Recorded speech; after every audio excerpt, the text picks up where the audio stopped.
What if I told you that 3 of the most powerful governments on the planet, yes, 3, have already tried to execute Bitcoin, and every single one of them failed miserably? China banned it 6 times. India threatened to criminalize it. The US launched Operation Choke Point 2.0 to strangle crypto-friendly banks. But look at the reality. As we sit here in 2026, Bitcoin hasn't just survived, it has thrived, with a record-breaking hash rate surpassing 800 exahashes per second. To put that in perspective, if you combined every supercomputer owned by Google, Amazon, and the CIA, you still wouldn't have even 1% of the power required to alter a single line of Bitcoin's code. This isn't just software. This is the largest mathematical fortress in human history. Why they can't flip the switch? Why are the people who control the armies, the banks, and the printing presses so powerless against an open source code? It's because Bitcoin has no headquarters to raid, no CEO to arrest, and no central server to unplug. Computer science calls this Byzantine Fault Tolerance. Say following in this style?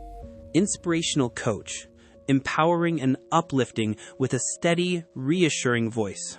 With over 100,000 independent nodes running via satellite, radio waves, and fiber optic cables across the globe, shutting down Bitcoin would require shutting down the entire global internet, an act of financial suicide for any nation. A government can ban its citizens from using Bitcoin, but they cannot ban numbers from existing in space.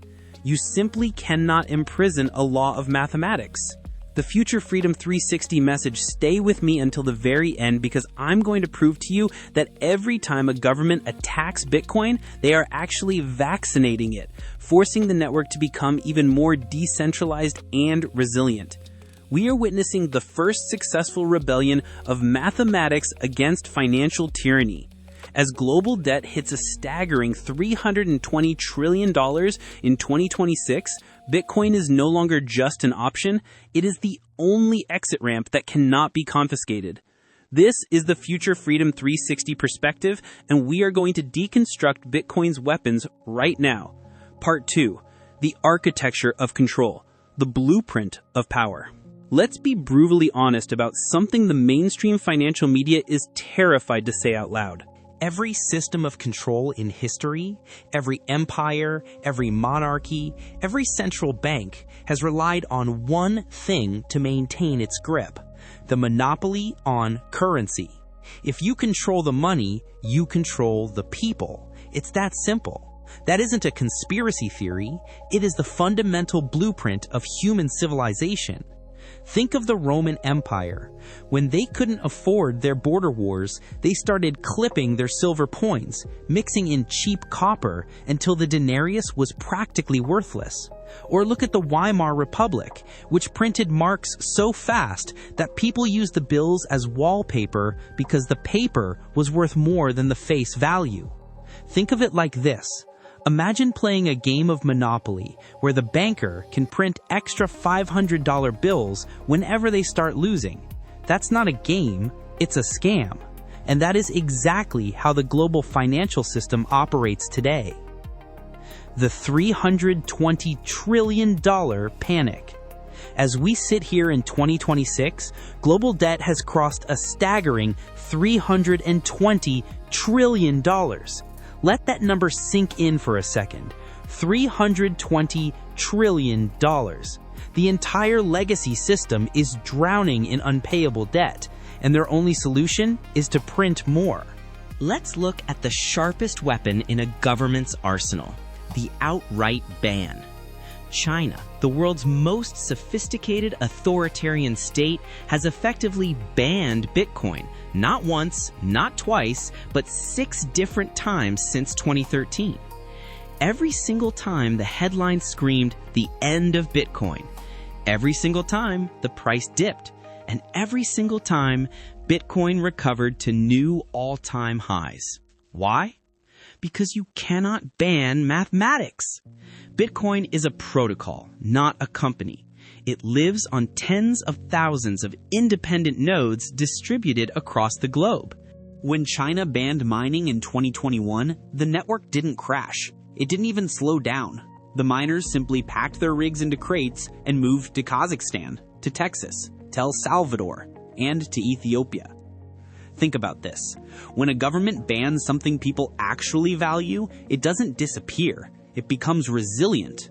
Prohibition in the 1920s didn't stop alcohol. It created the underground economy that built modern Vegas. Drug bans didn't eliminate drugs. They created multi-billion-dollar cartels. But Bitcoin is different.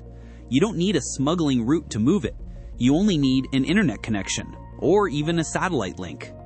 As of Q1 2026, there were over 21,000 active Bitcoin nodes operating in over 100 countries. Satoshi Nakamoto engineered Bitcoin to be ban-proof. It is a hydra. Cut off one head in Beijing, and 2 more grow in Nashville and Dubai. Part 4. The Regulation Trap. Accidental Legitimacy. 8 o'clock to 11 o'clock. When the smart governments realized that banning Bitcoin was like trying to ban the wind, they tried a more subtle approach: regulation. Between 2024 and 2025, we saw a massive wave of global regulation. The SEC in the US, the MiCA framework in Europe, and new licensing in Hong Kong. The stated goal was always consumer protection, but the real effect was something far more profound. They accidentally institutionalized Bitcoin. The moment the US government approved Spot Bitcoin ETFs, the game changed forever. They tried to build a cage around Bitcoin using red tape, but they inadvertently built a superhighway. By early 2026, cumulative inflows into Bitcoin ETFs will have surpassed $200 billion. We are talking about BlackRock, Fidelity, and Goldman Sachs. We are talking about state pension funds and sovereign wealth funds. Here is the brutal truth.